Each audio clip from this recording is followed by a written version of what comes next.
Hello, and welcome to the Fresh Air Sci-Fi Show. I'm Joe. And suddenly Dave's lost sound. That's brilliant. We were just having a conversation before the thing, and typically everything just went a little bit wrong. I didn't have as much time as I usually do to set up the stream. And so I'm lagging a little bit behind, and I sort of get in here and I'm in a bit of a panic because I'm like, oh crap, I haven't got the video ready, I haven't got this ready, I haven't got that. And then we realise that then the cameras aren't coming through to the streaming software, and I've realised that we're in the wrong channel, and that's why it's not picking it up. We've switched to the right channel, and now Dave doesn't have voice. Can you hear me now? Yeah, he's back! Switching channels seemed to have switched my mic off. I had to go in and reset it. That's brilliant. I definitely think maybe we should try a different bit of software for our cameras in the future than using Discord. There's one issue after another, which is such a shame because I do like it as an overall program. It's definitely warmer tonight. Left the heater on. Yeah, definitely. But yeah, dude. So how are you doing? I'm still recovering from last night's late night stream. Oh yeah, I still haven't had an opportunity to capture that. But you had a stream with Godless Granny, didn't you? How did it go? Yeah, it was good. And then Danny joined in. Oh, did he? Yeah, it was really good. Awesome. And I was kind of glad for it because he actually lives in that time zone, so he was far more awake and alert. And you know how he is; he's quite bouncy anyway. So yeah. Oh, awesome! So you actually got to finally have a proper chat with Danny as well. Yeah, it was good. Oh, wicked. Although I couldn't remember words like numinal and kept calling it pneumological. So it kind of shows you how tired I was. That's fair enough. But man, that's absolutely awesome though. I definitely need to check it out. So that's on Godless Granny's channel. What was it called, Dave? What was the actual video called? Are some morals objective? That's right. Awesome. So at some point we'll throw a link to that in the chat. Everybody should definitely check it out. Just like to say hello to Icarus, Godless Scummer, Kimo, and Bible. Great to have you here right at the beginning. As I said, sorry it took us a little bit longer to get things started. I'm just going to switch my camera off and then back on a second because I don't know if you can see the It looks very grainy. And blocky and, like Bible says, animated. Yeah, I mean, have you got your either one of the settings in Discord or have you got the Snapcam on? No, it's set to my actual camera. Hang on. Turning him off and on again. Tell you what, I feel like I could do with that in my real life sometimes. Oh, look at that. It's a little bit better. All the time. But it's still around your head. It's still around your head. How funny. Yeah, that's weird. And, you know, there's always something with Discord with my computer for some reason. Yeah, I don't know why it hates it so much. It is generally just you that has such a problem with it. But it does have problems for other people. Like sometimes it completely resets your microphone and your cameras and everything like that. And you're like, you haven't tested before the stream because, you know, you didn't have time. And all of a sudden no one can hear you. And it's like, oh. Yeah. Hello, and Srida, nice to hear you. It says, is this one of Matt thick as shit twice as Slicks? I've got no clue. I don't know. I haven't actually heard of this guy before, this Prophet of Zod. So I have no clue, and I couldn't answer that. For Dave, you've watched the video, and the reason you wanted to cover it off is because, you know, there's some things that we could talk about, things that you agreed with, and some things that you didn't. Yeah, Ben, not Ben from Real Atheology, but the other Ben that we know. Yep. He suggested it and said it was pretty good, so I watched it, and there was some good stuff in it, and Prophet of Zod said some pretty good stuff. Some stuff I didn't quite agree with, but I think there's some stuff we can expand upon as well. And we can give our own opinion of stuff like, well, if there's no God, there's no objective reason to live, and people don't have any value or meaning. Yeah. It's mostly based off memes and William Lane Craig. Not necessarily the best path to take. Just realised I haven't booted up something that I need to do. I'm just going to check so I can publish chats, messages, and captions and things like that. Is that coming through? That isn't coming through either. It's picking up a completely different window. It's supposed to be picking up Firefox, and it seems to be picking up... Oh, there we go. Awesome. Although, as I didn't get that ready at the beginning, I can't put any messages that have come up so far. So I'll just answer you directly, Jeff. You say, how's your head on Sunday, Joe? Many after effects.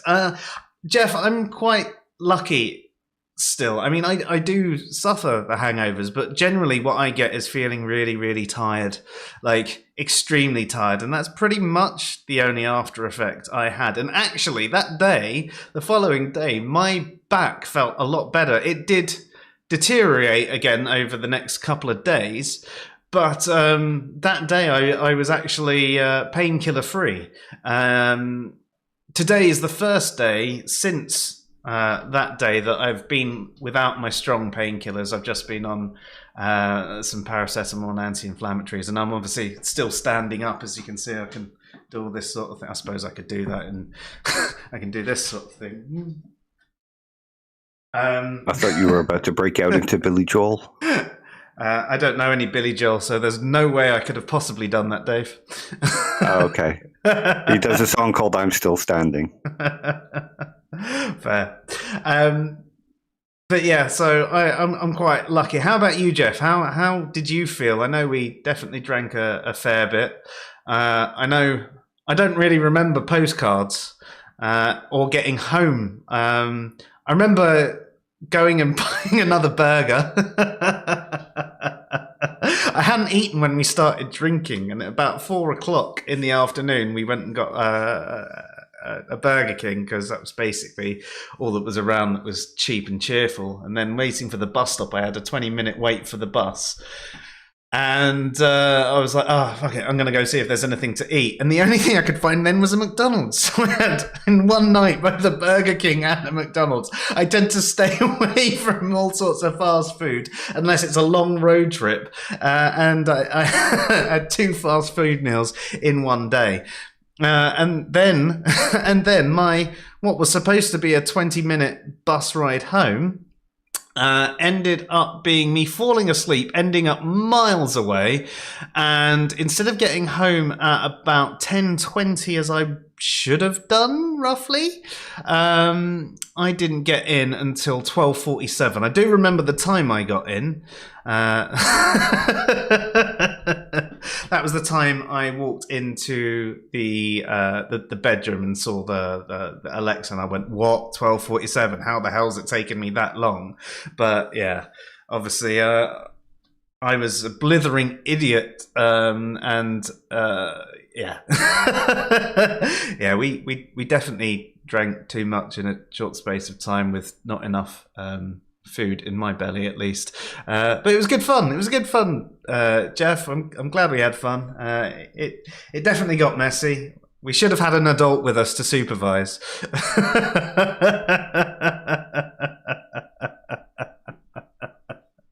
No, don't tell Zod. Whatever would we do? Nice to have you here, Shannon. Hi, Shannon. So yes, as we did mention, we're going to be doing a video by the Prophet of Zod. So the reason we're doing this video is because one of our friends, Ben, linked Dave to it and said it's an interesting video, and there's a lot of content in there that we agree with and some stuff that we probably won't. I still haven't seen the video yet, so I'm just passing on what Dave said for those of you who've just tuned in.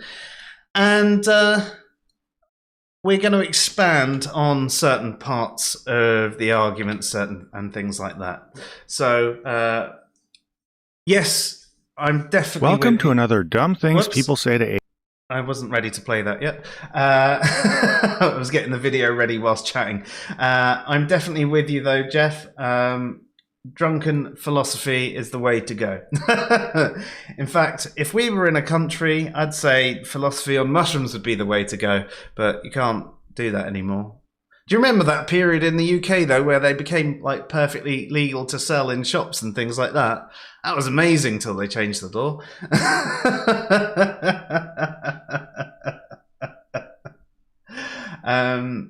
But yeah, though saying that, I'm not sure I could actually handle running a stream in that state. Again, you'd need an adult there to actually look after you.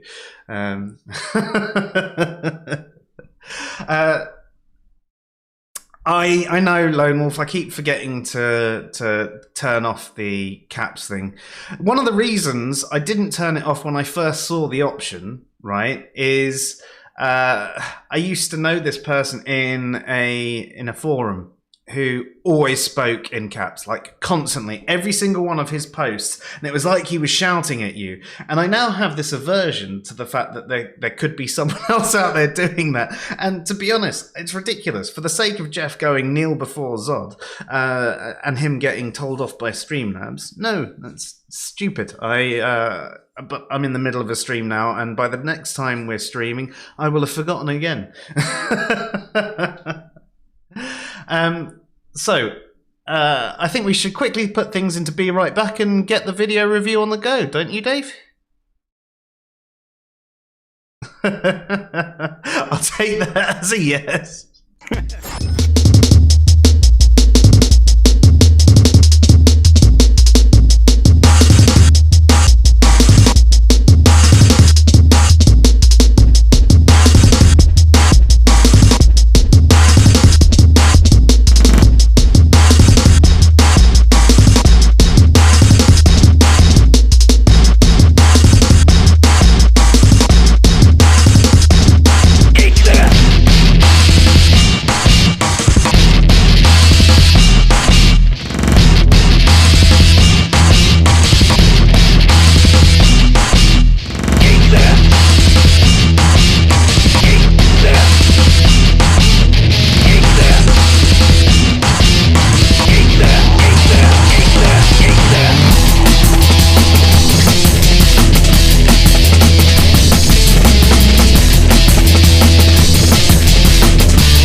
Okay, and we should be back in the room, and you should be able to hear everything.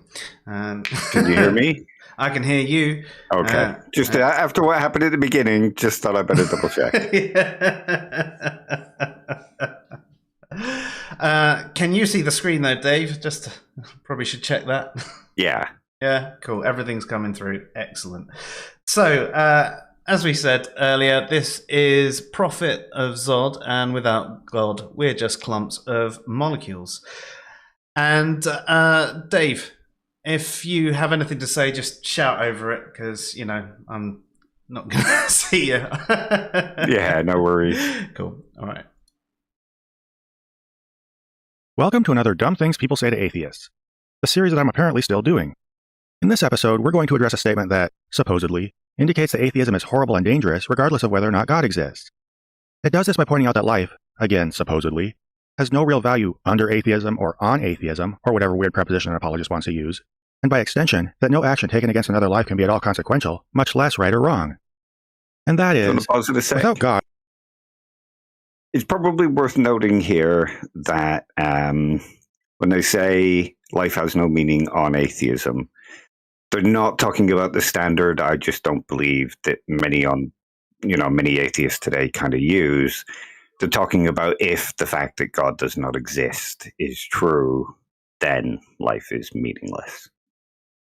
Indeed. And, I mean, is this the point to actually address our thoughts on this, or should we let it roll for a little bit longer? Probably worth letting it roll. It's just, I thought it kind of important to get the context in there. Yeah, I suppose. Yeah, they're talking about if God does not exist, aren't they? Or if gods do not exist, rather than simply they exist, but you lack belief in them. Yeah, that's it. We're just clumps of molecules, so nothing that happens to us matters. Of course, this isn't a demonstration of atheism's futility as much as an admission that you wouldn't care about people if God didn't exist. So congratulations on scoring that point, apologists. Which is a good point.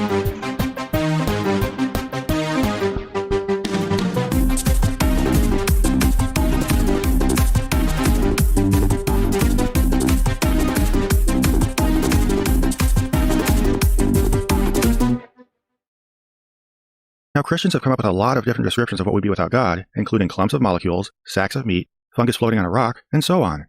Perhaps one of the most famous is this word picture painted by William Lane Craig. In the absence of God, we are just accidental byproducts of nature, which have evolved relatively recently on an infinitesimal speck of dust, lost somewhere in a hostile and mindless universe, and which are doomed to perish individually and collectively in a relatively short time. Or if that weren't putting enough effort into making it? himself sound like a sociopath, Yeah, I sort of take issue with this whole idea that without God, the universe is an accident. Because I don't think it is an accident. I think accident implies some kind of intentionality. I know it's kind of not defined that way in the dictionary, but for me, for something to be an accident, it means you were going to do something else and ended up doing that thing without doing it on purpose. So, for example, I went to click pause and I knocked over my glass of wine. You know, that would be an accident in the way that you're talking about. There's some sort of intentionality. You're not necessarily intending to do the thing, but something happens because of something else that was supposed to happen. But how would the dictionary actually define it there, though, Dave? I'll just go have a quick look. Because, I mean... I think it's something like something that happens without purpose or not on purpose or something like that. Yeah, but then I suppose that's quite a weak definition of what something accidental is. I mean, if you're saying it's something that happens not on purpose, wouldn't you... Well, I'd infer that there is saying that there is some form of purpose behind the initial action anyway. You know, even if it's as simple as I was walking down the street and I accidentally kicked someone as I did it. You know, my intention was walking down the street. So for the universe to be here by accident, that seems a bit... Chance? Yeah. An unlikely chance? Yeah, I'm happy with that. But accident doesn't sound quite right to me. It just doesn't sound right to me, yeah. The dictionary or the Google dictionary definition is an unfortunate incident that happens unexpectedly and unintentionally, typically resulting in damage or injury. And the other one is an event that happens by chance or that is without apparent or deliberate cause. The pregnancy was an accident. But there was still... I mean, they've gone, the pregnancy was an accident. There's still the intent there. The intent was to have sex. To not get pregnant, yeah. Yeah. So even in the definition that they gave, the first one doesn't work. The second one definition did work, and then the example that they gave didn't actually work for something that unintentional. He's describing. No. I mean, if you had a glass... Say you were having a drink outside in the summer and a sudden gust of wind blew the glass over while you weren't paying attention, would you say that was an accident? No. I mean, if I knocked it over or a friend knocked it over, then that would have been an accident. If the wind knocked it over, it would be unfortunate. It would be unfortunate, yeah. It'd just be something that happened. Yeah. Which is why I don't like the way William Lane Craig and many others say, well, if there was no creator, then the universe just happened by accident. Well, no, it could only happen by accident if there was a creator who intended to create a better possible world. Yeah. Just to answer the question, is it intentionally at 1.5 times speed? Yes, it is, because I tend to not get much time to watch, so I tend to watch everything at 1.5 to 2 times speed when I watch it. But I'm happy to slow it down if everybody would like me to.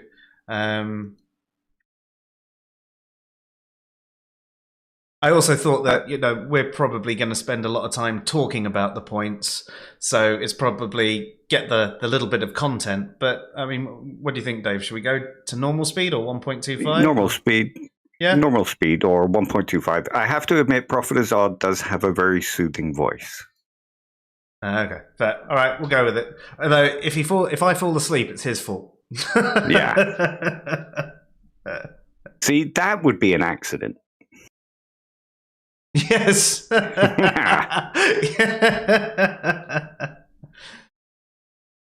Yeah. So, I mean, Lone Wolf then says, 1 second. Let me bring up the thing because I've remembered I've done it. So, Lone Wolf, accidental equals unintended consequences, but there's still that sort of intention there. So there's still intentionality that's just resulted in unintended. Something other than what was intended, yeah. And Virillion says, I had an accident yesterday. I didn't want to hit that car, but it happened. I hope that was just an example, but if you did hit the car, I hope it hasn't cost you too much and everybody is safe. Lone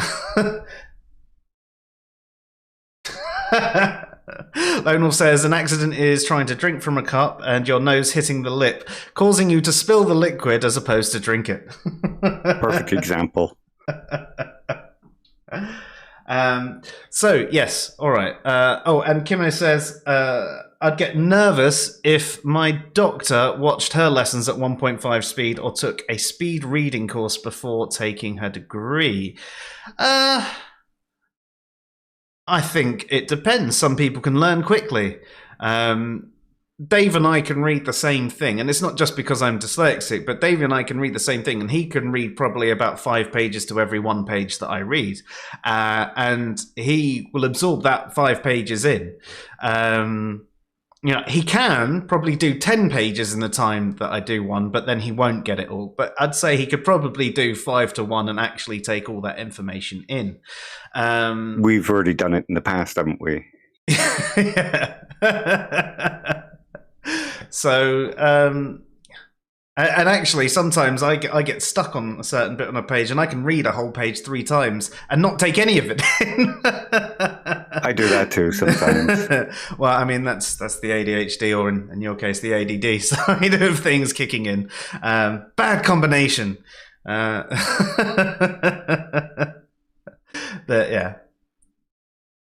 So, moving on from William Lane Craig and his comment on accidents, we disagree. By chance, an unlikely chance, a low probability, any of those things, sure, but accident, no. And which are doomed to perish individually and collectively in a relatively short time. Or if that weren't putting enough effort into making himself sound like a sociopath, he really goes all out here. On a materialistic anthropology, there's no reason to think that human beings are objectively more valuable than rats. When a terrorist bomb rips through a market in Baghdad, all that really happens is just a rearrangement of the molecules that used to be a little girl. Now, I want to think Craig knows better than this, and that his garbage assessment of the value of human life is just... Yeah, I agree with Prophet of Zod here that that's a terrible kind of assessment of what's happened. I mean, it's not just a rearrangement of molecules. Even if we are just these molecules in motion that have minds and experiences and other people know us, it's not just a rearrangement of matter. That's sort of like me saying that Michelangelo painting the Sistine Chapel is just a rearrangement of the colors. But that's all it is, Dave, surely. Yeah, it's such a reductive take.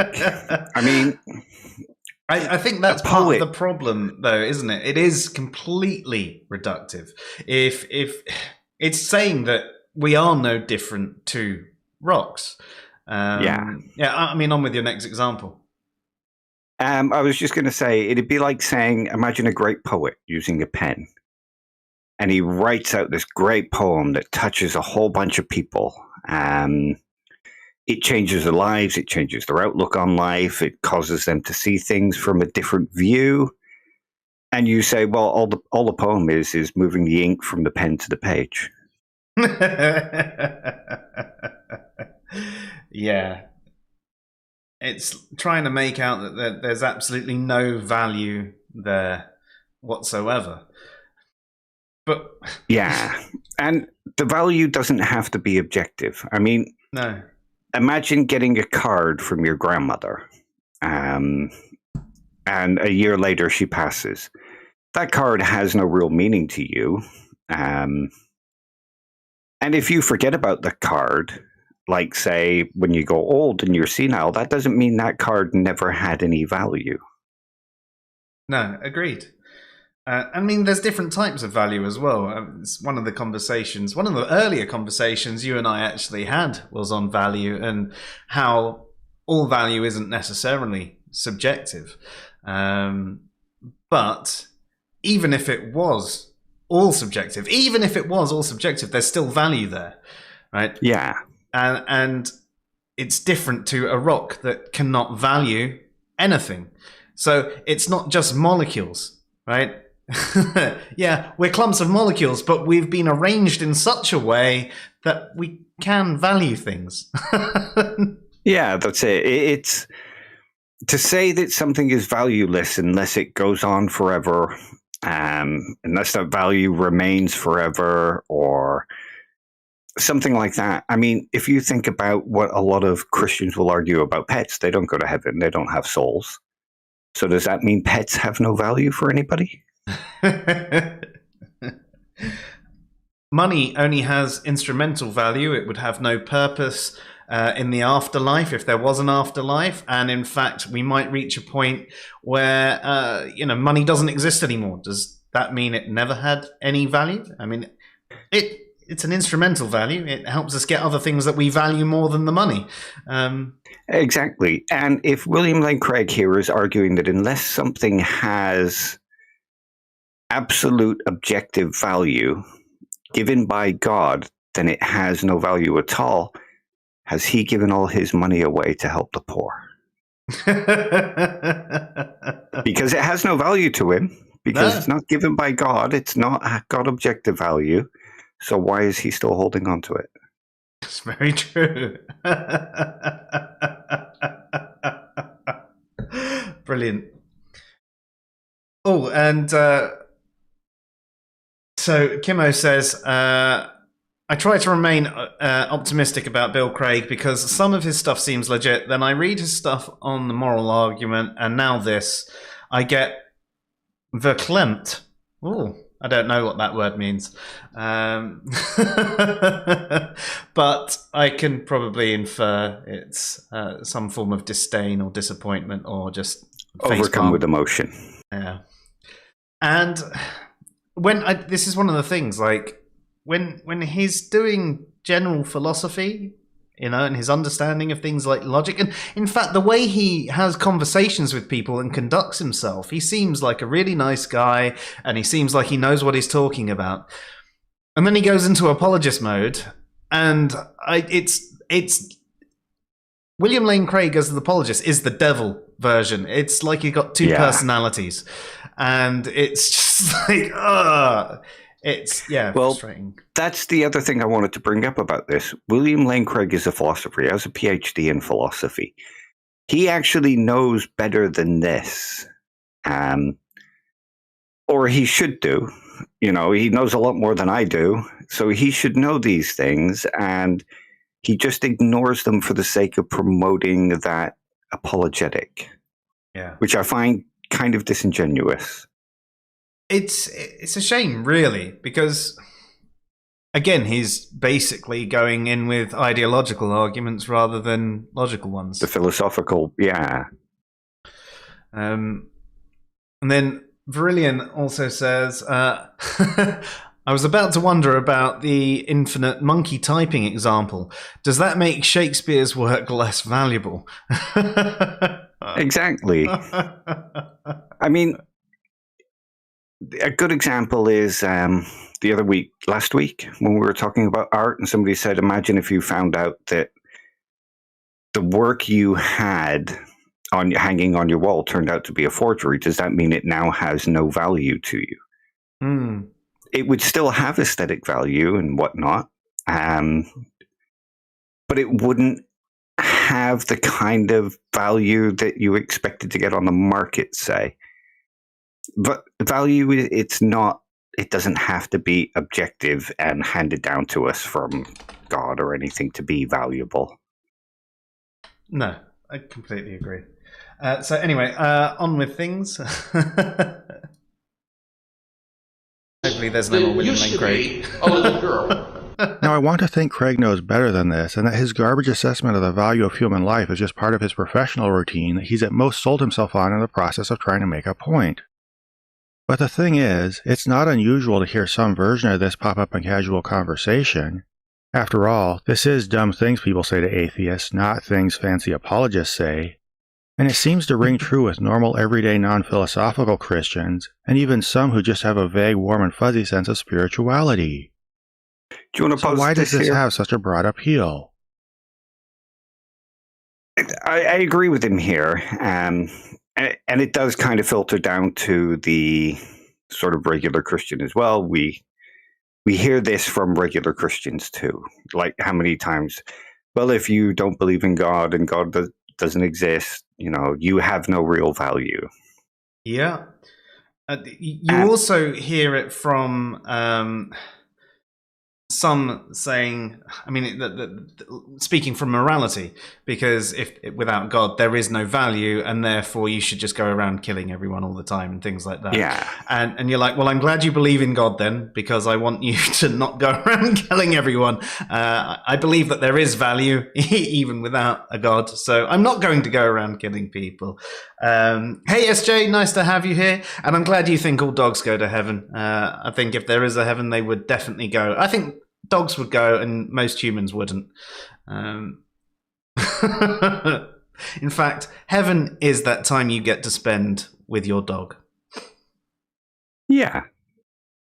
The point I was going to make, though, is this is very similar to kind of a lot of the stuff that happens in the atheist community, where people aren't really thinking about what they're saying. They're just repeating these popular things that they hear that they think kind of supports their position or supports their structures and beliefs. And I think it's one of the reasons why it's important not to teach people just these positions, but to actually how to reason to them and check their reasoning. So holding some kind of argument is okay, and understanding the terms for an argument is okay. But I think the important thing is to first teach people how to reason to those positions and reason well. And that's what a lot of people should be focusing on, the reasoning part, rather than the understanding the terms or people who might hold these terms. Yeah. I think that's the problem with the social media meme culture in general, though, isn't it? You've basically got this meme, which is a conclusion, which is an oversimplified version of an argument at times, and sometimes just an offensive statement or humorous statement. I mean, a lot of comedy comes through memes, and we've said before that there can be benefits to the memes. Yeah. Getting a point across with comedy is a great way to do it. But just being given these conclusions. I mean, oh my God, that meme guy that I had to mute? Oh, yeah. Recently, he's popped up, telling me that I need to prove my God and gods don't exist again recently. It's like, yeah, great. Yeah. Like, whatever. And see, that makes the perfect point. I mean, it's all well and good to arm people with these things, but he hasn't got the reasoning in between why the meme is useful or where it's useful, and if somebody's criticizing me, they must be religious. It's that either or, us versus them mentality that needs to be reasoned out of in both groups.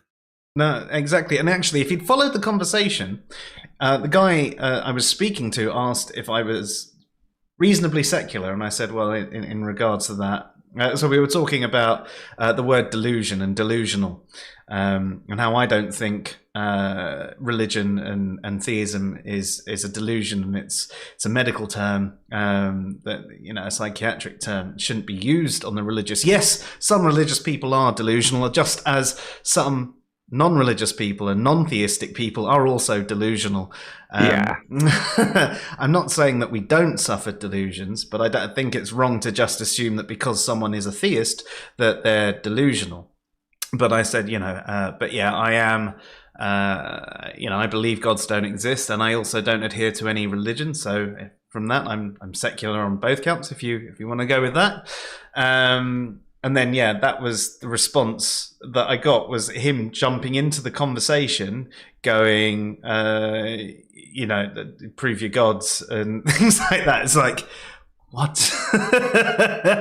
Like, there is no thought going on with someone like that. They're just looking for any opportunity to drop a meme and say gods don't exist and things. Religions can't survive 2 words. Prove it. I'm like... Yeah, his thinking can't survive 2 words. Prove it exists. That's 3. Yeah, well, I can't count.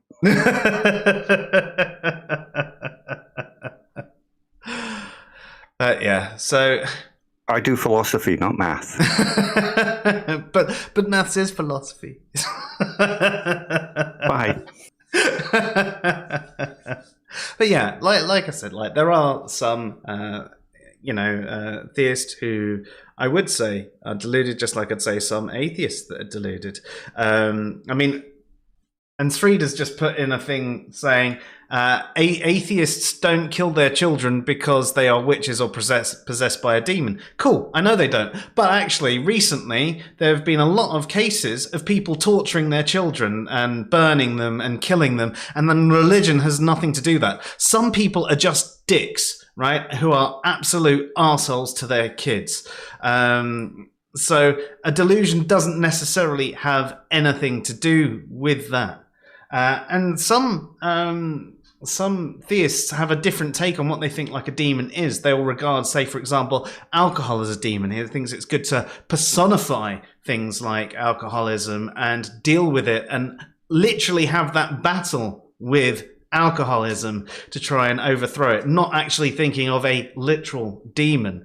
They realize that it's more of a metaphorical sense. So you can't tell me that person is in the same line, you know? Yes, some theists are delusional. Yes, some non-theists are also delusional. I don't think we should just tar everyone with the same brush because of their ontological position.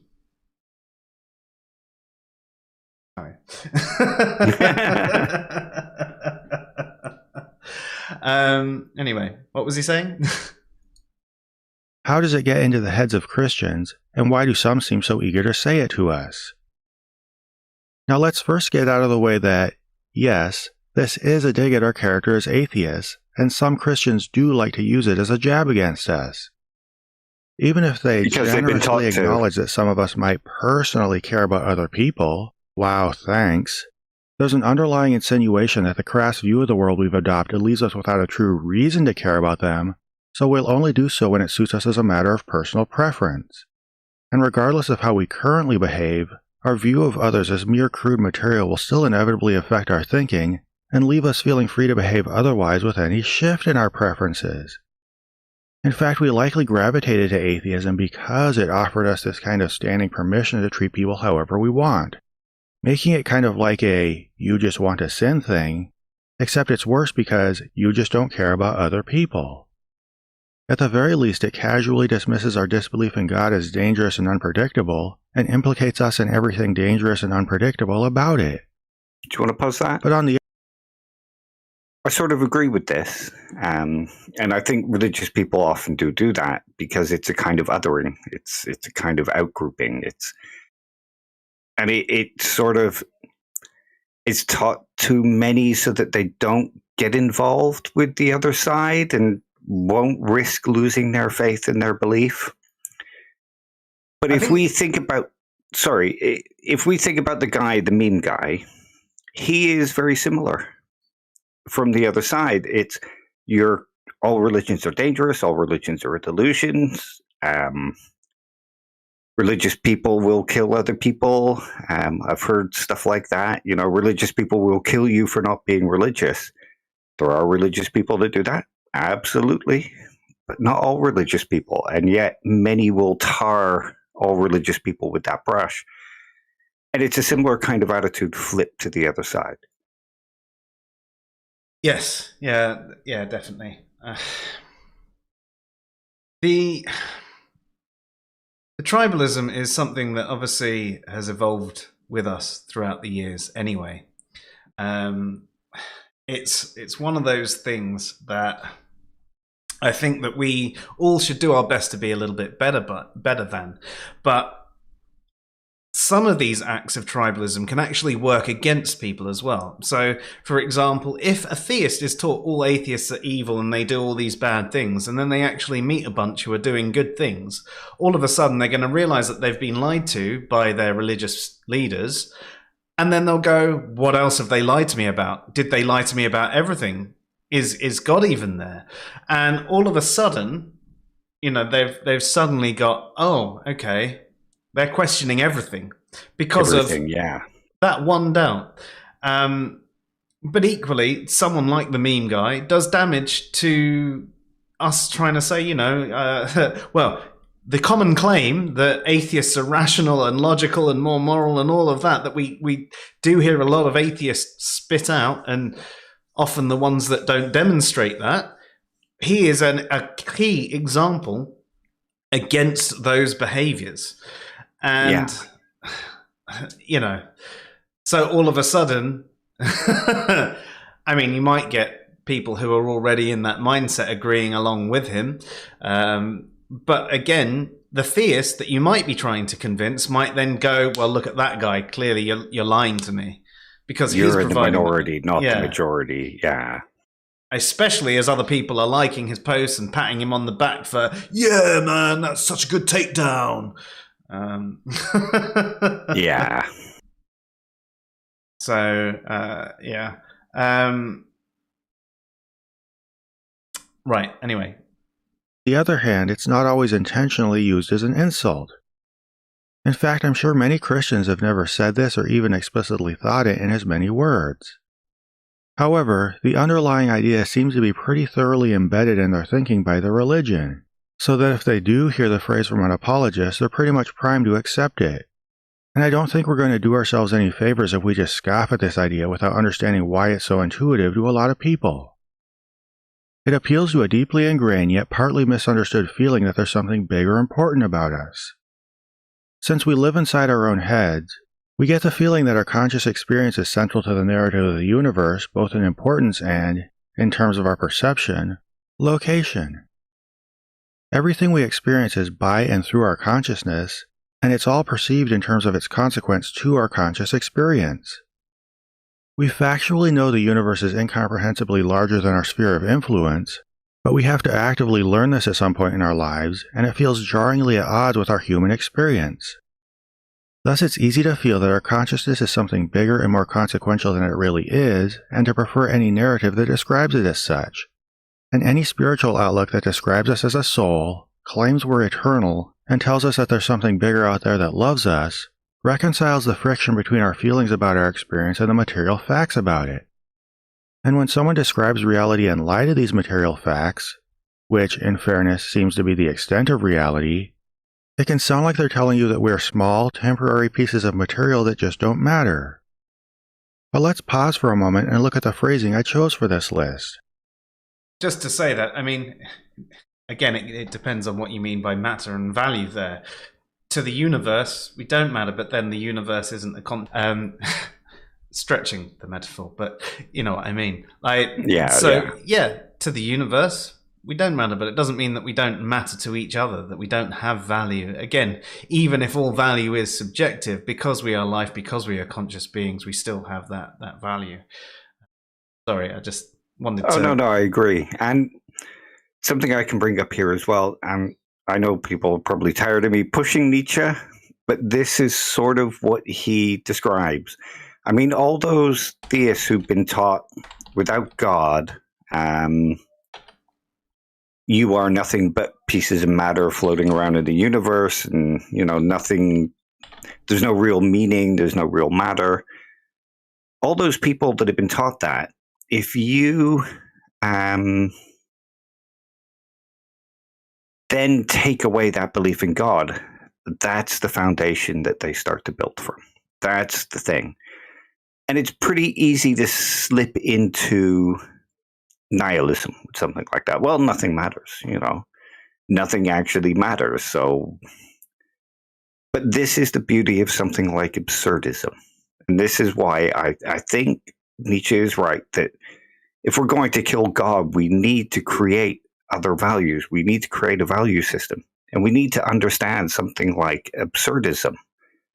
In that, yes, nothing has any real overall meaning. Nothing has objective meaning.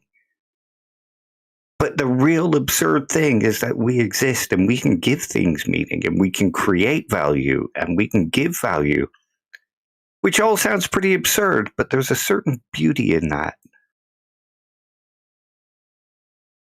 I'm sold. Yeah. And this is why I push the ideas in each. I know a lot of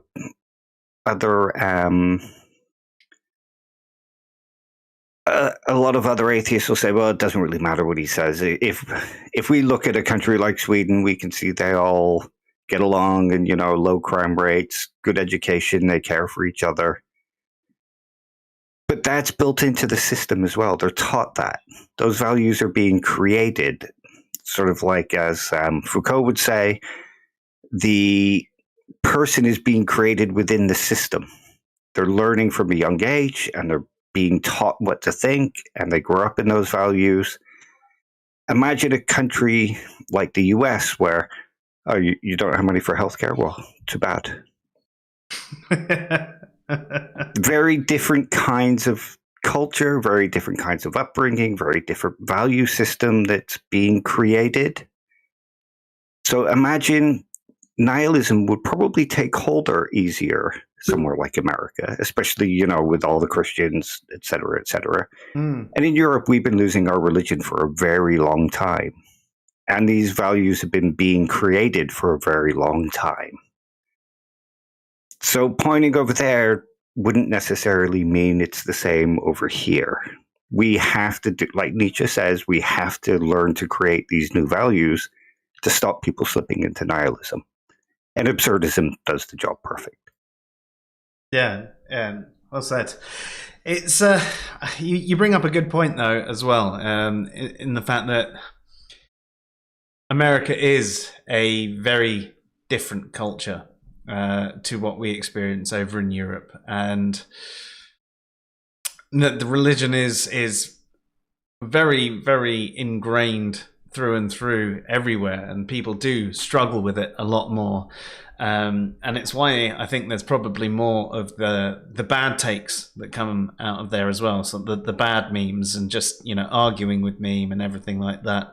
I think a lot of these people have come from a fundamentalist background and they felt really harmed, and they're sort of still stuck in that fundamentalist thinking. They've just turned it back on the fundies that they were once part of.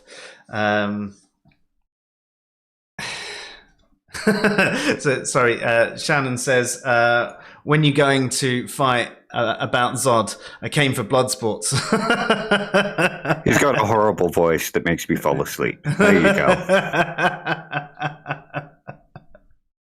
I'd say he'd probably be all right as a hypnotist, actually. He would, wouldn't he?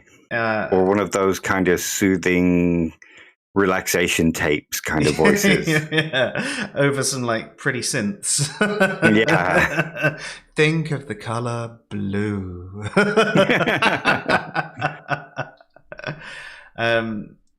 But yeah, so I think somewhere like America, it's probably a lot harder to achieve that and get that sort of message across as well, because the religion is so ingrained into everyone and the communities and the culture, which we always say is quite ironic, because over there you're supposed to have that separation of church and state, which we don't really have over here, yet it's far more lax over here. You know, there isn't anything wrong with being non-religious or a non-theist or an atheist or anything like that over here. Yeah. So I suppose it's why we might be a little bit more easygoing on religion in general as well, because we're not feeling so attacked, we're not so pressured, and so when we see these attacks happening, and quite often in the context that they're happening, they are out of line.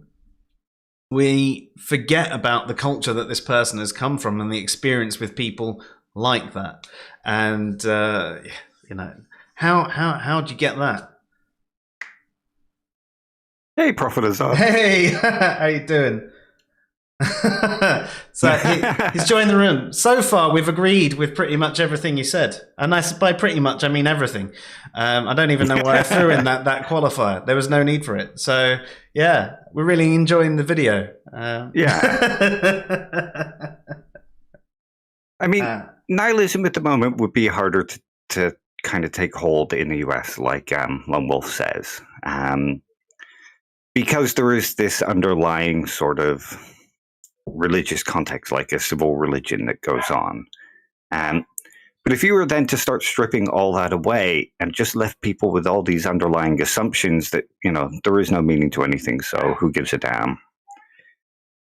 I think it would be easier for it to take root there than somewhere like Europe. You know, if it happened in like a big scythe light cut. Yeah, I agree.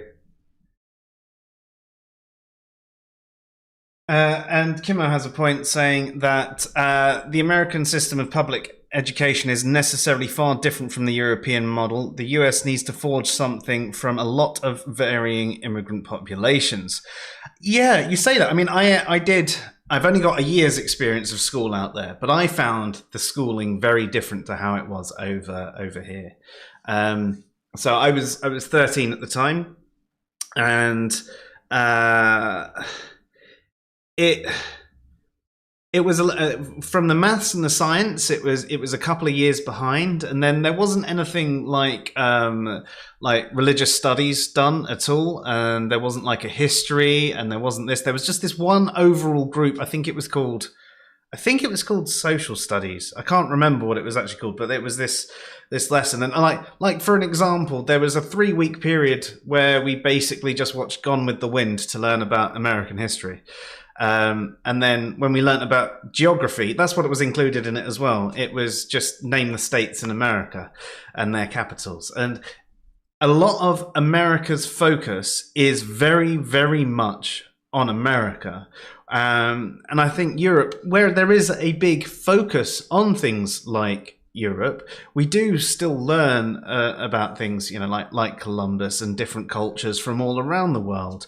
We look at the pyramids being built. We learn about Australia, and it's a much more diverse sort of learning system where it is very, very, very focused over there. But that was a year as a 13-year-old, and that seemed to be what people's experience had been up until that point, whereas mine had been very diverse up until that point. I don't know how it proceeds after that in America. So, but yeah.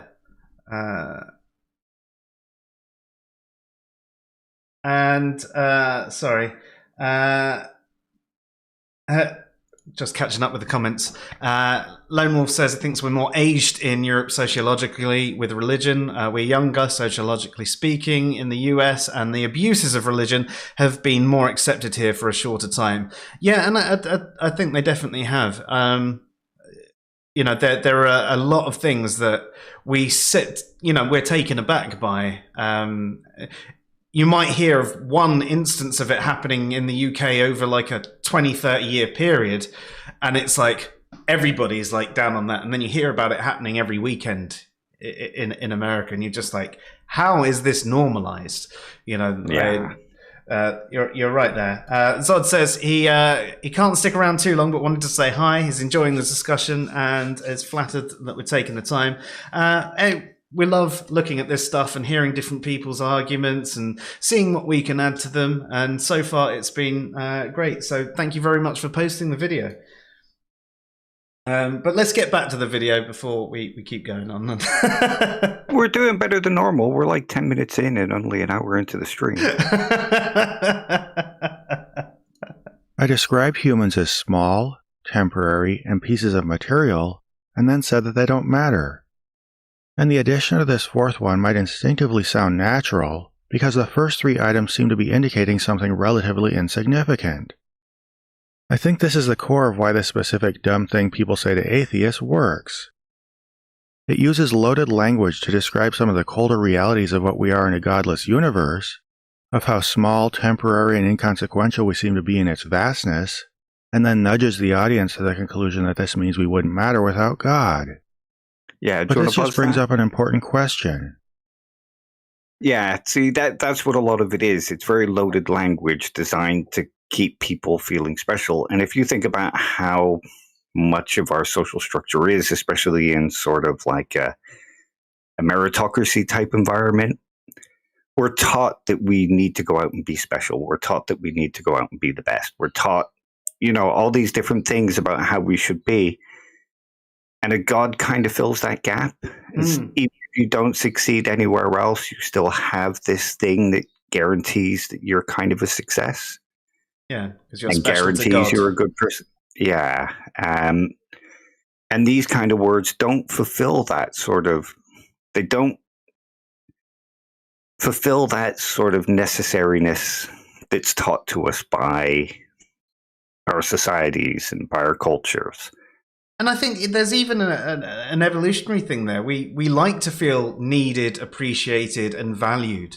So we're always seeking that acknowledgement of our value from others. It's very rare that someone is actually just so happy in themselves that they're like, I mean, you don't see an author just keeping all of their books to themselves. They want other people to read it and think on it. And hopefully they think it's good, but at least see the value in their work and so on and so forth. We all want to feel valued and that we add value to at least one other person. So from a theistic perspective, you can argue that there is always at least one person, and it is the best person, it is God, that values you and your life. Just you live your life for that God, and therefore...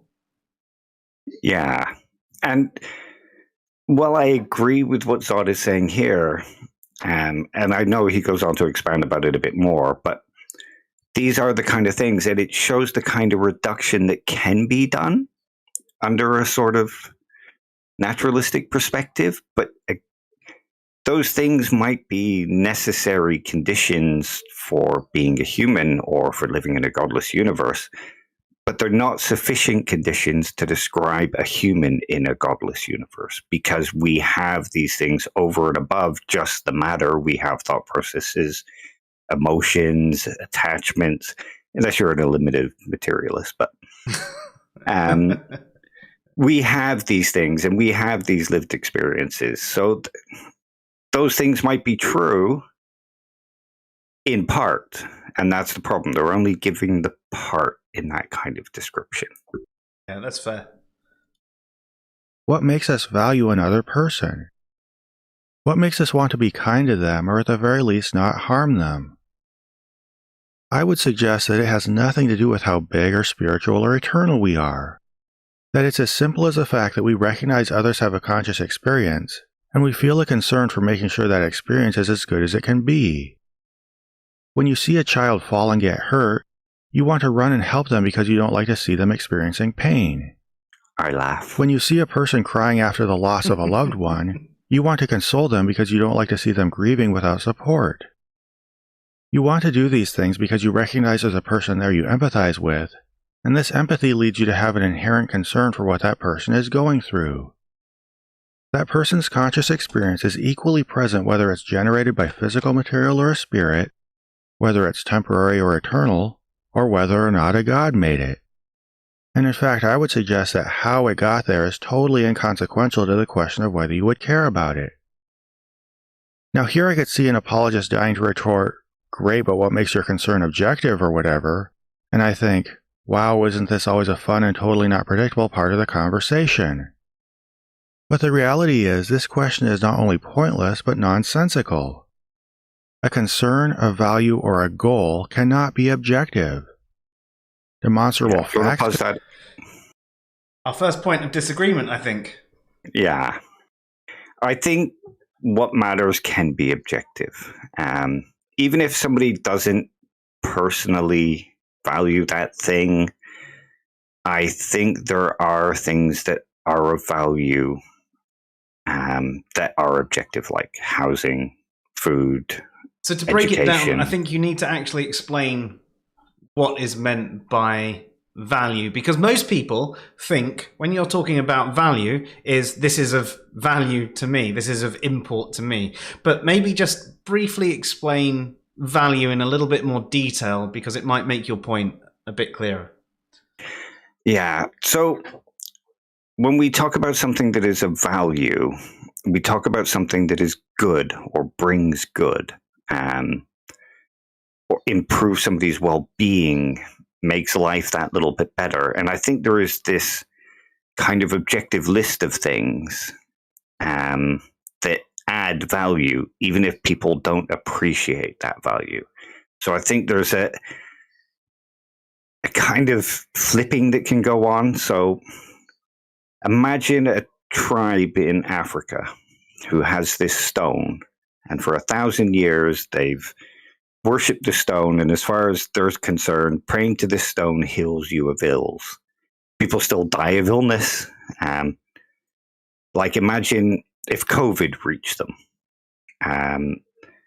They might value this stone and think it's going to protect them from COVID, but it doesn't actually have any value for protecting them from COVID, whereas vaccinations, even if they don't know they exist, and even if they don't personally value, it still has value to them to stop them dying from COVID. So it's a relational thing, if that makes sense. No, I agree. It's like other examples, things like education. You know, there is value there, because even if you don't like, no kid wants to go to school. No kid appreciates their education, really. I mean, some do, but in general, kids don't appreciate their education. I didn't until university. So I didn't appreciate any of it till long after I finished school and started learning things myself. But then just because I saw the value in it after the fact doesn't mean it didn't have value before. There is value there. It still provided skills and enabled you to think in certain ways. So making a statement like it has no value is wrong. It just didn't have value to me. No, I'd agree that without life, there probably is no value. Some might disagree with that, but I think that you need life to have value. You need a system of life, and within the system of life, there are things that benefit, are good for life, and you don't have to personally value those things yourself. But there is still a value, and there's different types of value as well. I mean, one of the common things that gets brought up is the instrumental value of money. It can help you buy things that you prefer, you have preferential value for. So there's two types of value in money, just to start there. But the actual value of money is sort of done intersubjectively by, not by everyone, but sort of by the stock markets and everything like that. And therefore, the actual value from an instrumental perspective is also objective, because within this economic system, obviously, because me going into the shop with £1 and saying, yeah, I'll have 5 Xboxes and 3 PlayStations and, 5 video cards and whatever, that's not going to work, because that pound is a pound regardless of what I say that pound is worth. Yeah. So, and then you can think about something like, there's also properties within money You think about how trade used to work. Well, trade used to work by people carrying around bags of grain and all of their stock and having to trade it amongst each other. Money allows us to actually trade without having to take those things around with us. So there's properties there that do add value to the trading system and to you, even if you don't value them yourself. You could then go one further and say the credit card adds an additional value because you can now go out without any money and still pay for things. You can borrow money without having to go through a whole process of borrowing money. Exactly. So there's tons of value there. You could say things like food have different types of value. You can prefer different tastes, but there are other foods that have nutritional value that obviously is instrumental to your survival, but that value also doesn't change. And if you think about survival, survival is something that is generally built into life forms. Built, maybe a bad word, but the way we have evolved, we've evolved because we, with the want to survive. So there's all these things in value that you can point to and say, okay, this has value regardless of whether it's valued. Another one, so like your medicine one, I mean, just think about what we've spoken about tonight, about things that we look into America and go, damn, how's that normalized? Faith healing, right? A faith healer will value someone praying for them over going to hospital and getting actual medical attention. That does not mean that the hospital doesn't actually have a value that, an objective value. The intrinsic properties, even though there's not necessarily any intrinsic value, the intrinsic properties of medicine and hospitals and the things that they can bring are much, much more valuable than faith healing. Objectively so. Yeah, that's basically what my rock example is to take on the faith healing thing, but take into the single most absurd thing, because even a Christian could understand why that wouldn't have any value. Yeah, I mean, it's one of the things that you often do see when you do a comparison between religions, and their practices that might seem absurd to us and not absurd to them. They look at another practice that we might equivocate as being just as absurd, but the other practices from a different religion, they're absurd, but their ones aren't, because theirs have been normalized to them. So yeah, if you do then go for an extreme example like that, they would have to agree, wouldn't they? Yeah, that's it. Sorry. I was just going to say, to put what you were saying earlier and kind of what I was saying earlier, there are things that have a sort of objective value to us, and there's a difference between something having value for us and us valuing that value. And I think that's where the separation is. Most people only look as far as the valuing the value. Yeah. And yes, right, the things that we value, I mean, we might have objective reasons to value it, but that aside, the things we value are generally, it's a preferential value. It is, a subjective value judgment on something. So yes, I agree with that. But there is, hopefully we've explained quite well a bit more about value and how it can be objective, looked through a certain light, at least within the system of life. There's a couple of posts on Answers in Reason if you want to read more about it. Is value entirely subjective? And there's another one called On Value. And they're basically long-winded versions of what we've said just tonight. They obviously go into more detail and explain a few things and maybe link to other resources.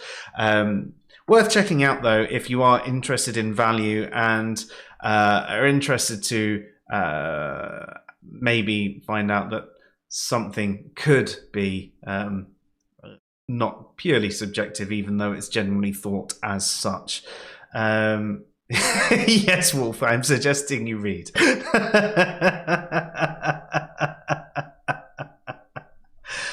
If you like, I'll read them out at some point in the future. I'll do a couple of mini article readings. Would that be better for you?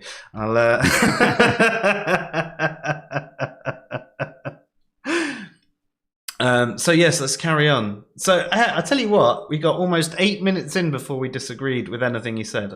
It's pretty good for us, yeah. I mean, think of the Bitch Spot blog one the other week. Oh yeah, that guy didn't like say 3 anything seconds right. in. Can be objectively established, but you can't objectively establish why we should act a certain way based on them. And any attempt to do so will always terminate at a point where you just have to say, I just value this even though I can't explain in airtight logical terms why I should. So on this topic, we can pretty objectively establish that humans have conscious experiences, and that certain experiences affect most of them in certain ways. Given this set of facts, I value those people and feel concerned about what kind of experiences they have. And from there, the question is not, can I objectively demonstrate why I should value this, since you simply can't do that, and any attempt will always be met with dumbass questions like, why is suffering bad or whatever? Rather, the relevant question is, do you also value those people and feel concerned about them? And I mean based solely on the fact that they have a recognizable conscious experience, regardless of whether it's generated by matter or a spirit, regardless of how big or small they are compared to the universe, regardless of whether they're eternal or temporary, and regardless of whether or not a god told you to be nice to them. If you do, great. We're in agreement, and hopefully you see how dumb this dumb thing people say to atheists is. But if not, that's a huge you problem.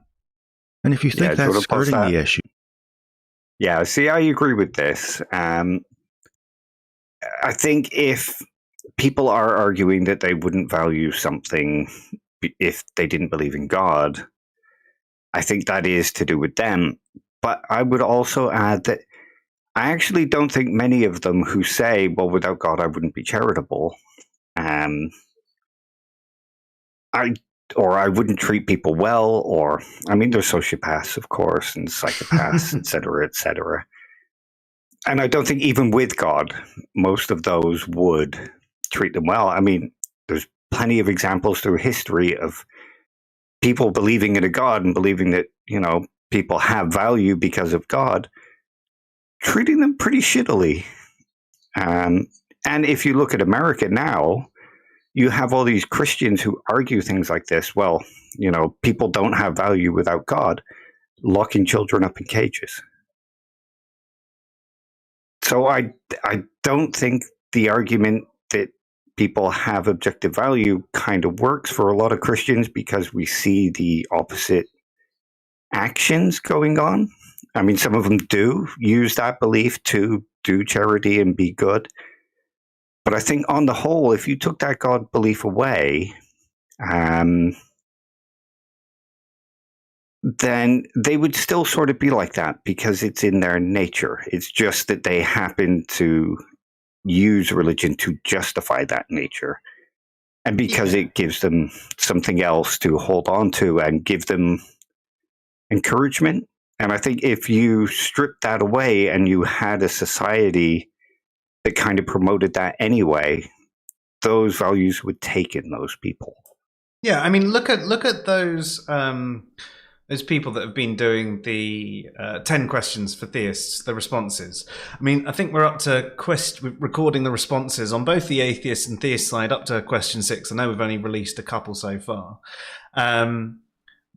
But in all of their responses, these people seem really lovely and genuine, and they even talk about things that they don't necessarily like within their religion, or that, you know, that they wish wasn't true. They might have an understanding that, you know, God understands more than them, so there is a reason that they don't understand, but emotionally they don't like it. You know, these seem like really, really good people. And actually, if they turned around and went, well, there is no God, it's now been proven that there's no gods anywhere. I mean, it hasn't been proven, but if it had, I think you're right, Dave. I think pretty much all of them would be like, oh, Okay, well, I suppose that means those things I didn't like about my religion aren't there. But the things I like, well, I may as well stick doing them anyway because, Yeah. they're the things I like. That's what I like doing. I think that there are far less people than those that claim they would go around raping and murdering if they found out God didn't exist than actually do say that sort of thing. Because I think they do understand this personal value, this subjective value as well. Even if they don't quantify it, I think that they would still understand it. And even it's like we said earlier, like even if our arguments for the objective value in things is rejected, there is still subjective value, which means that there is still value. There just isn't some ultimate value out there. But does that really matter when you have value for this life while you have it? Yeah, exactly. And I mean, in my previous life, before when I was kind of naughty, I knew a lot of criminals that were very religious, but they still did very bad things. Yeah, that's a really common one, isn't it, actually? Because they still seem to have this, very, very, very religious people who do these things and then they go to confession or whatever and they get absolved for their sins. And and then they spend the next week doing the same thing again. Yeah. Yeah. I've never fully got that one. I mean, I understand it from a godless perspective, but for people that actually believe in the concept of God and hell and go and ask for forgiveness and then go and do the same thing again and again and again, it seems very, very strange to me. It did to me. It almost seems to say that they don't really believe it. They just go through the motions. But you talk to them and they really do seem to believe it. And they get offended at the suggestion that they don't. And you're just like, okay. Yeah. I think it's more of an insurance scam. Yeah, probably. But I do tend to think actions speak louder than words. And the way you behave, should be in accordance with your beliefs.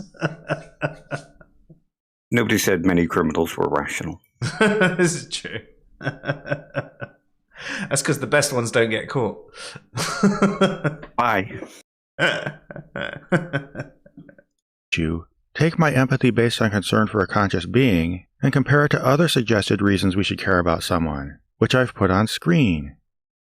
When you think about it, these are not only not objective, but really, to be frank, vapid and stupid as reasons to fundamentally care about a person. The simple fact is, this whole thing about without... Sorry, I'm just going to stop it there because of something that's popped into the chat based on our previous conversation. Kimo says it's the same notion of fooling God as the Pascal's wager thing. And I think you're right. The thing to remember about Pascal's wager isn't necessarily to try and convince an atheist, though. It's more for someone who's starting to have doubts about their religion. It's just... keep going through the motions and you might feel God again and, get with the vibe and be convinced again. It is now used by apologists, especially bad apologists, as a tool to try and convince atheists. Well, you may as well believe. You can't choose your beliefs. I mean, God. So it's a really ridiculous argument to present to someone that does not believe. But yeah, you're right, though. It is sort of a similar notion to that. Right, sorry. Oh God, we're just X or Y version of physical matter is straight up lying. Sure, there is the physical matter, but there's also the consciousness it produces. And apologists who use this line are simply pointing to one of the two and saying it's all that's there while ignoring the other one. This statement is really that dumb. When William Lane Craig says that a bomb just rearranges the molecules that used to be a little girl, he's not just being a weird psycho. He's lying by ignoring the fact that when that particular set of molecules is rearranged, It ends that girl's conscious experience and probably causes her great pain and distress. I mean, you could argue that someone who made that statement wasn't necessarily lying because they don't know better, but with someone like Craig, you'd expect that he did know better. He did, yeah, exactly. And I think Prophet of Zod kind of missed a beat here. Because even if the girl was instantaneously vaporized, instantaneously she felt no pain, there would still be something wrong because it would create suffering with those that knew her. So that conscious experience doesn't end just with the little girl who gets ripped apart. It carries on into her family members. It carries on into the society. The terrorist creates fear in the society. And because he's just focusing on not Prophet of Zod, but William Lane Craig, because he's just focusing on the matter, of course, he's ignoring all this. But Prophet of Zod only focused on the little girl and the ending of her consciousness. If ending your consciousness is wrong, then a psychopath dying would be wrong. I'm not pro capital punishment, but most people would probably agree that it's not the ending of the life of the psychopath that's the wrong part, or the stopping of his consciousness. It's the actual capital punishment part itself. And with the little girl example, it doesn't just stop with her. There are a whole bunch of conscious beings that are connected to her. Yeah, no, I agree.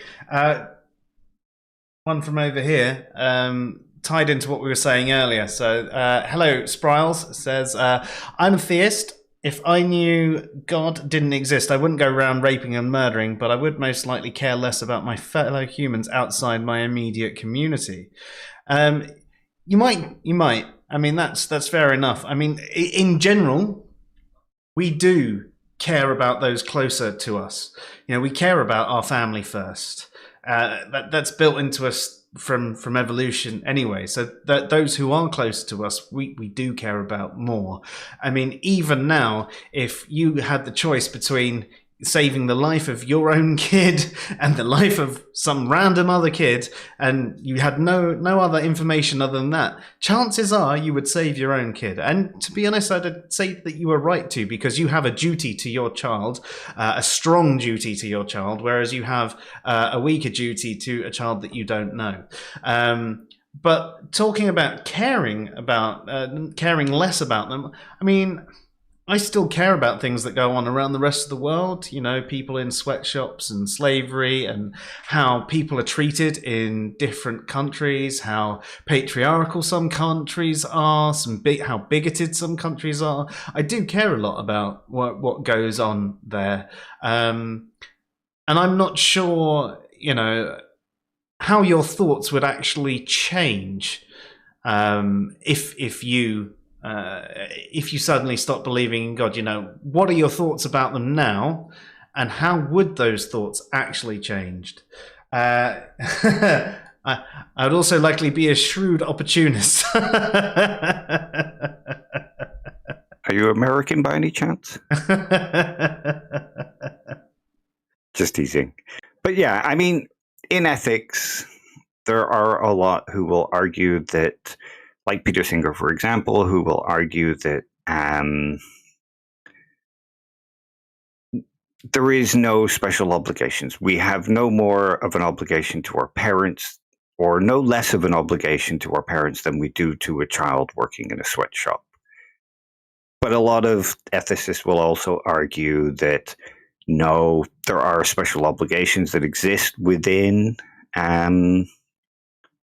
ethics because we're grounded in these networks. Like, we have special obligations to a club that we belong to that we don't have to our family. We have special obligations to our family that we don't have to our neighbor or to that club. If your sister was about to be evicted and she needed a couple of £100 to not be evicted, you have more of an obligation to her than you do to the man in the street who needs a house, even though who needs a room for a night, even though that seems kind of counterintuitive. because you're a family unit, because, you help each other out. That's one of the purposes of a family unit. So I think, I know not all families are like that, but, so I think what Spirals is saying, that doesn't necessarily go against what a lot of ethicists would believe. We're not supposed to care equally for everyone. And I would hedge a bet that most religious people who claim to care about everyone equally don't. No. Especially as you'd see more individual action. If they did, there'd be a lot more done by the individual. It wouldn't just be donating a little bit of money or putting some money into the church pot or whatever. They'd actively be going over to all these other countries. And yes, some people do. Some people go on mission.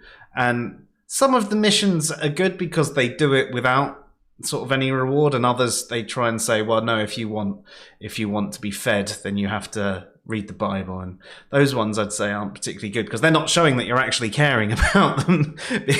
Because if you really care, you're not doing it for any sort of exchange. You're just trying, the exchange is the fact that you've helped these people rather than, So,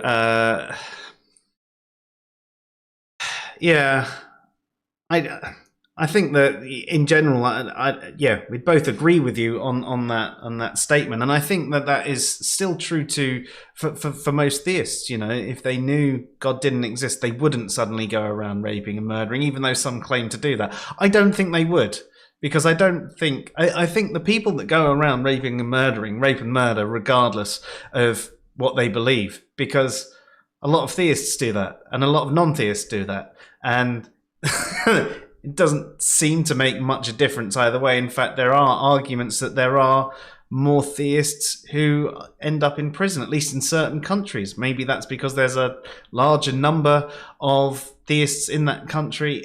Anyway, it's really hard to actually put your finger on it, but I think the theological or non-theological component isn't actually anywhere near as important as the psychological component of the people who do these things. Yeah. Two things here. I sort of agree with the prison statement, but I think the data is kind of skewed because there are a lot of people who will convert in prison. Mm-hmm. Because it means they get out of the cell on a Sunday morning. It looks good on the parole board. In the UK, there's a lot of prisoners who convert to Islam for the protection. So I think religious data in prison can be a bit skewed. So the numbers are higher not because there are more religious people going to prison, but because there are people to convert in prison. And to do with the statement about the psychological, I completely agree. And it's why, again, in the Foucauldian sense, the creation of a citizen, the creation of a person, it's in the structure. Those characters are created by the structure in the environment that it was brought up in, the person was brought up in.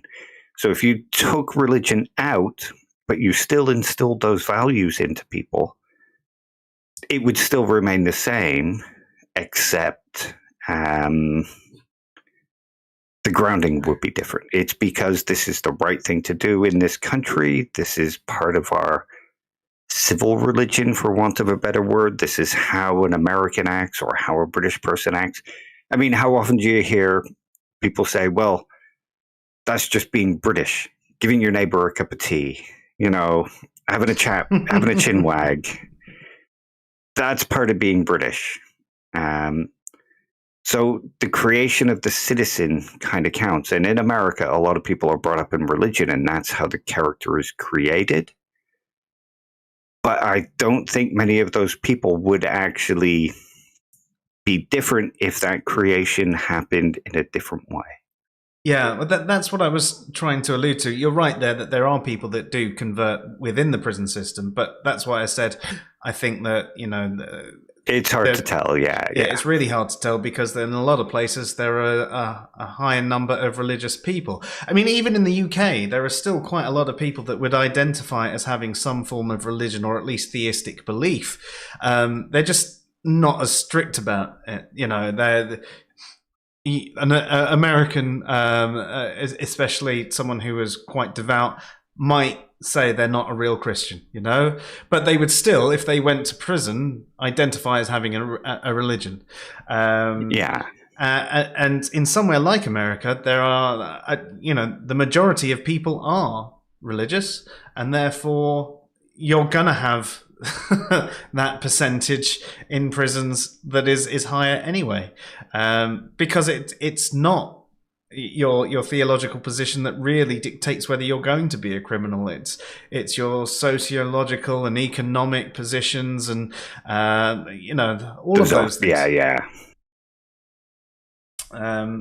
Sorry.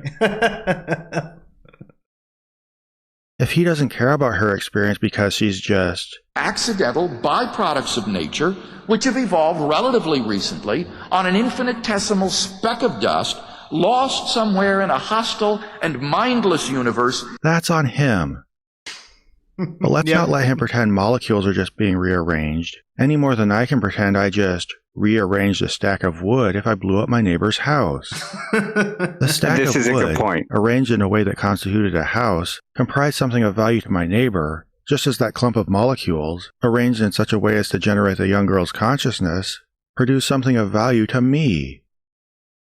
I guess the only question that remains is whether it's of value to an apologist like Craig. To further show how little God has to do with the regard we show others, just consider sayings people use to try to connect the two. We are all God's children. We are created in the image of God. We are endowed by our Creator with certain unalienable rights. We should love each other because God is love, or it's His nature to love or whatever. And then consider how easily they fall apart when you ask even basic questions about them. How would you treat people if you discovered they weren't God's children, or weren't created in His image? Would you suddenly lose your inclination to be decent to them? Or what if God had never endowed people with rights? Would you not think they had rights? What if love were not in God's nature? Would you not feel or show love to others? These questions illustrate an obvious point, that statements like these are not using God to endorse the idea of decency. They're using our existing sense of decency to endorse the idea of God. When you say Jesus loves the little children, you get a warm and fuzzy feeling about Him. You don't decide caring for children is nice because Jesus did. Saying God is the embodiment of love promotes the idea that He is perfect and makes us feel safe with Him. It's not what makes us realize that love is good. And at its core, saying that we'd be insignificant physical material without God gets these ideas backward. I suspect that Christians deep down have the same inherent concern for human experience that they try to mock with this phrase, and that they're elevating God by comparison to human decency rather than elevating human decency by comparison to God. And I sure hope this is the case, because if what happens to one being, in this case a human, doesn't matter to you unless another being, in this case God, also exists, then either you lack empathy, or it's not enough to make you want to help others. Either way, there would be something seriously wrong with you, and whatever it is would not magically go away just because God existed. Because even if He did, you would still lack the basic framework for conceptualizing what your neighbors go through, why it should matter to you, and how this should drive you to behave toward them. Since your morality would be based on something other than fundamental care for the good of others, it could drive you to do things that ignore the good of others or even cause them harm. When it comes down to it, it's incumbent on us to assess who we're sharing space with, how to best meet our obligations to them, and how to live constructively alongside them. And fortunately, most Christians do this anyway. We live in the functional, if not actual, absence of a God, which means most of us are left to come up with ways to live well together. So if God doesn't exist, why not just keep doing what we're doing? I personally care deeply for those around me. I weep when they weep, offer a hand when they're down, and would do my best to protect them from harm just because they're other people. I guess the question is whether apologists are being honest when they say this is not good enough reason for them.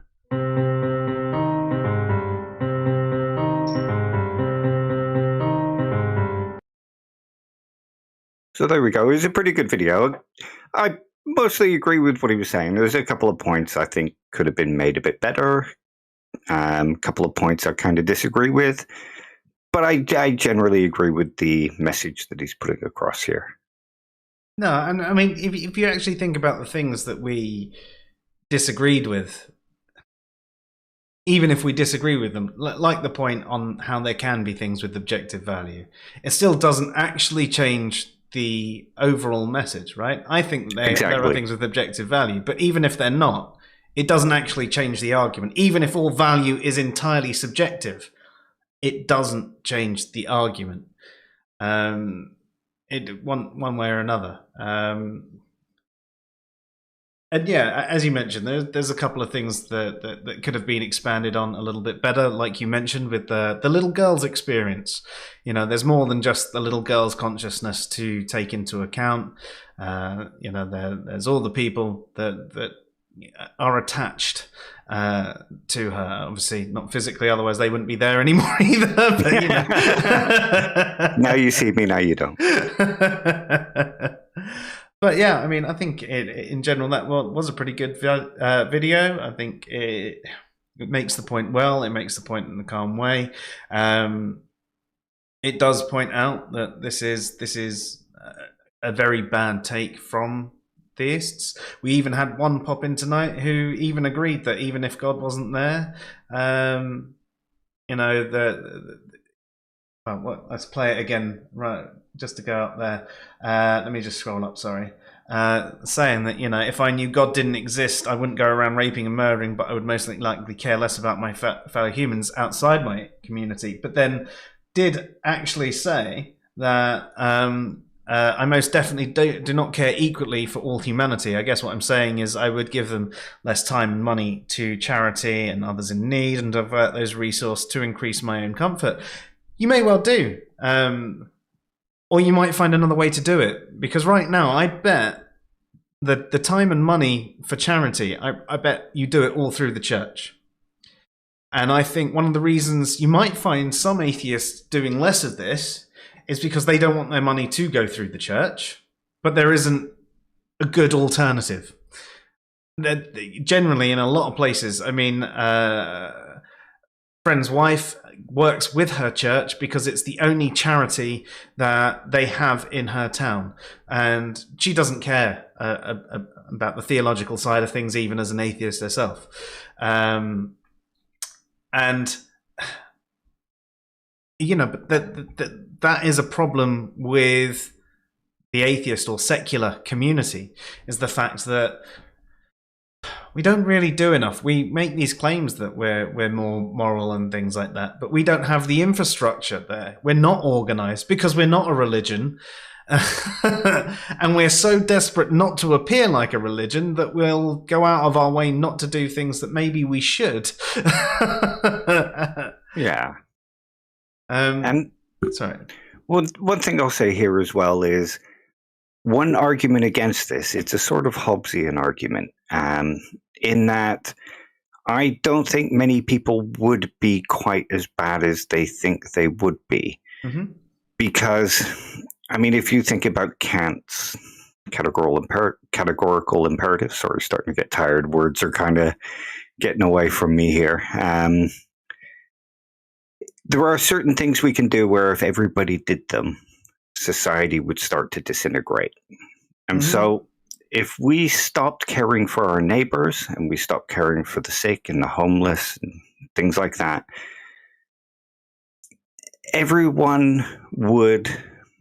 society would start to collapse. And we all like our creature comforts a little too much. Like imagine the internet going away. Imagine TV going away. Imagine music going away. Imagine hospitals going away. That kind of thing would happen if everybody started being incredibly selfish. So they would then have to either give up those comforts, which I don't think a lot of people would. Imagine no Tesco home delivery. I mean, think about what it's like when Facebook is down for a day. People go nuts. Yeah. Some people do. Yeah. And it'll even reach news headlines these days when Twitter is down for an hour. Yeah. Yep. And they would then do what they needed to do to restore those comforts. So I think it would balance out again. Nobody wants to go back to being in a state of nature. Everybody wants to be civilized. Everybody wants to live in a civilization. Everyone wants to feel protected and comfortable. So yes, there might be a slight drop, but I don't think it would be as bad as many people think. No, I agree. And I mean, Craig, we're pretty much at the end, but you yourself, I mean, if you suddenly had it proven to you, right, that there was absolutely no God anywhere in the universe, you know, all religions were false, would you suddenly be one of those people that goes out there and claims, well, yeah, without God, I'd go raping and murdering everyone, all that sort of thing? Or would you be, you know, not too different in yourself? You know, would you still care for your fellow human? In fact, from a certain perspective, if you are a caring person anyway, surely it would mean that you care for them all, because you'd realize that this life is the only one you've got. There isn't that afterlife. So I'd argue that's why some atheists, who are caring people in themselves anyway, they were caring people when they were theists. I mean, I know not all atheists have been theists, but just go with it. You know, all of a sudden they become atheists and go, crap, we've only got this life to look after people. Let's make sure that we do it really well. You know, and sure, maybe some people would be a bit more selfish and go, well, fuck it, we've only got this life, I'm going to look after me and have fun whilst I do it. Sure, yeah, I can imagine there are some people, but then I reckon they're the sort of people that were generally quite selfish anyway. They might have donated their tithe because they had to, but they wouldn't have necessarily gone out of their way to do anything that would be considered, you know, Jesus-like behavior. There'd have been the more fire and brimstone bombing abortion clinic type person. Yeah. And I think this is discussions like this are one of the reasons why I would kind of wish more atheists would get into the ethics discussion or study ethics that little bit more. Because there is a lot more to it. Like, and being better armed with these things would help in discussions like this and arguments like this with people who say, well, you know, there are no obligations if we are just matter in motion. You know, and many will just say, well, it's all just whatever you prefer to do. Well, no, we live in a society, there's other groundings, that kind of thing. Yeah. I think you're right, though. It's something we've said before, that I think ethics needs to be taught from a young age, especially something like virtue ethics, so it becomes second nature like manners, but then actually getting more in depth to it as people get older, and so they can really understand these different things. You know, I mean, ethics isn't something that's been solved. I really hate it when people think that as well. Yeah. It shows that they haven't spent much time looking into it. They've basically got the meme version of ethics. Yeah, pretty much. To the same extent that many religious people who will just repeat the whole without God, nothing matters, a lot of atheists are just repeating morals are just subjective because it's what they've heard. They've not been taught to reason down to that. They're just repeating the popular phrase because they think it's a counter to religion rather than an action. It's not about ethics, it's about countering religion. You see that a lot, actually, online, don't you? From all sides, you know, but we tend to critique our own more than we critique others. But it's all about countering the person's argument, or not even their entire argument, their last statement. On somewhere like Twitter, where you've only got a short message, you know, people will just do everything they can. They will sometimes, if you're doing a 2 or 3 message response, they won't even let you get to the end. They will just counter your message as it comes through. And at times, they're spending so long countering your arguments that they don't realize they're actually contradicting their own thoughts as you go through it, because they're just busy arguing the toss. Yeah, absolutely. And another thing, I know us on the atheist side aren't supposed to give props to religion, but I often see a lot of religious people who will argue, like Spile, I think was his name, Sprile, like, I wouldn't do that. I wouldn't be like, this person is promoting, so I think they're wrong. We see a lot of religious people countering that. We might see them also say, because of religion, I do X. But then that also shows that perhaps religion has some kind of instrumental value to our societies. It's not all bad. It doesn't all need to be destroyed, because there is some value there to our society. If it's going to encourage people to be better people, then there is some instrumental value there. Sure, religion can create a lot of bad people, but so can not believing in God. Yeah, definitely. And I mean, we even touched on something that we mentioned, religion already has a pretty big infrastructure. So they can do charitable works far more easier than any sort of atheist or secular community can. There isn't really much that goes on. And if you look at like your humanist societies, there's generally like one nowhere near you, and they focus on random things that happen overseas, and they're not really focusing on local things that you'd like them to look at. And you know what? Churches in towns, will have done so much for people when they're on COVID. They've been delivering food to old people, little care packages, and all sorts like that. And I don't think that I've seen much from us atheists in the same way. So there is that infrastructure that is encouraging people to be good and doing good. Yeah, we're not denying that there is some bad done, especially in certain locations around the world. And, some people's minds do get really twisted, but they're probably people that would be really twisted by something anyway.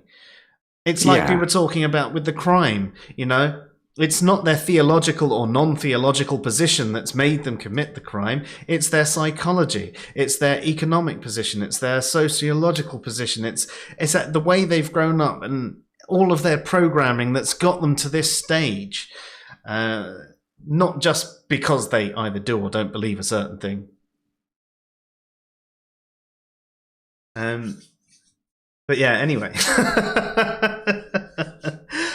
Thank you, Prophet of Zod, for that video. It was good. And actually, I suppose there's a bit of a change of pace for us to have a video that we're reviewing that we generally agree with them. Because most of the videos we review are hours of us going, oh no. Whereas that was actually quite good.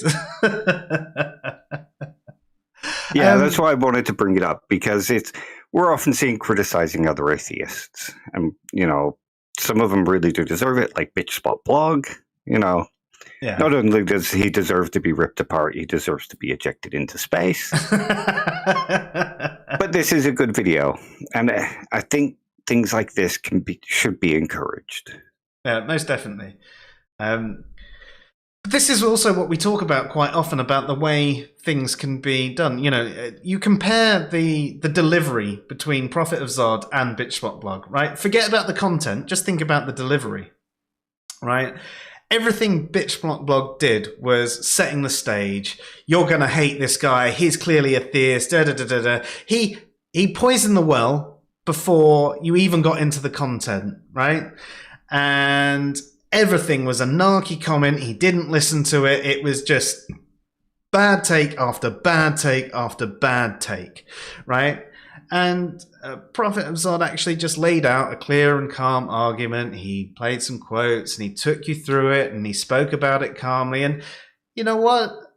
I hope more people agree with him. Yes, there are a couple of bits that we disagreed with, and I hope we've disagreed with him with the same sort of candor as he presents,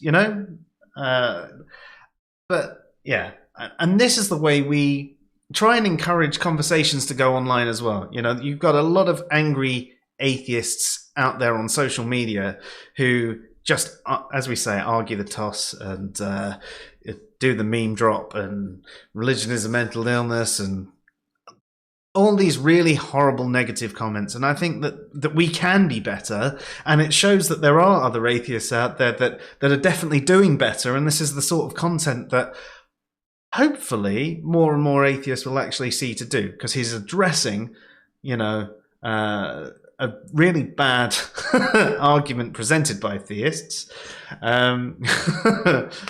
And he's done it in what was a good way, at least to me. I personally valued it. Hopefully it's got some objective value to it too.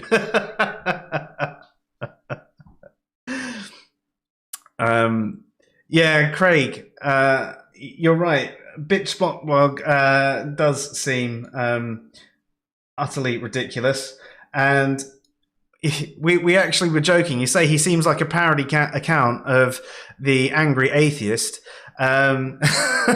We actually joked when we were doing it that we thought it was you pretending to be an angry atheist to get more people over to your channel.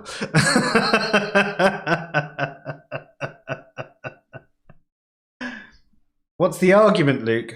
You're 2 hours too late. That psychology is a pseudoscience and should be stopped immediately, and only neuroscience counts.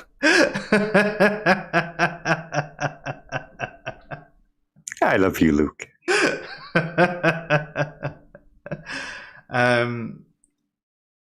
But yeah, who knows if that bitch blog is actually genuine or is just a bad atheist. He's playing for Patreon money and paying for a crowd that'll send him loads of money for ripping apart theists and mocking them and just saying all the usual stuff. People will pay a lot of money to be told how clever they are. Yeah, and not only that, he also riles up people enough to... I mean, you saw how many comments. Pretty much every comment on that video was disagreeing with him, but even that is a hit to him, and it raises the popularity of his video, and it gets more views, and so on and so forth is the cycle of how things go. Right, well, I think that pretty much covers tonight's video. Was there anything else you wanted to say tonight, Dave?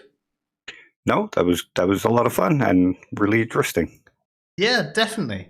What about any of you out there? Do you have anything you'd like to ask or say before we go tonight? I'd just like to remind everyone that Tuesdays at the moment we are doing our premieres of our responses, our reviews to the responses for both 10 questions for theists and 10 questions for atheists.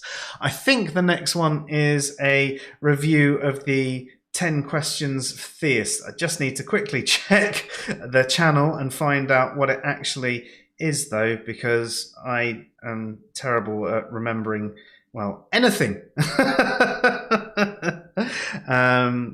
But yeah, so what was the last one that we did? It was an atheist one, wasn't it? It was Have You Ever Believed in God? So it should be... So the next one is looking to be 1st of February. There you go. What's your favourite verse or story from your holy book? And that one was actually quite an interesting one, actually. There were some of these stories that we hadn't really spent much time looking into ourselves, but there was a certain holding pattern there. So we really enjoyed that one. And actually, the following week, on the Tuesday, is also another theistic one, which was what was one thing you wish was not true about your religion. And again, we got some great answers out of both of those. So I'd definitely suggest checking them out. But then, obviously, I am biased towards it. Well, the interesting thing about that one is a lot of the answers sort of tie in with what William Lane Craig is saying here and kind of show the opposite of what William Lane Craig was saying here. Yeah, it more gives the example that, for example, Sproul said, the people did seem to have a lot of care for their fellow human. So yeah, definitely.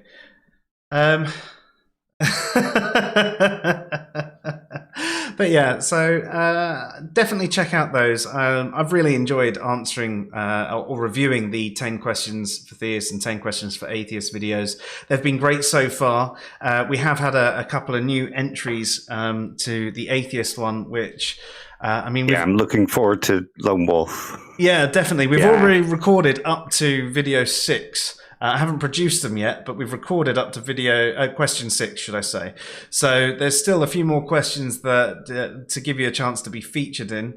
But what we did say as well is, if we do suddenly get an influx of new videos, there's nothing stopping us to do part B. And, if we get really different answers, then we'll do it again. That's one of the things we were hoping with on the theist side.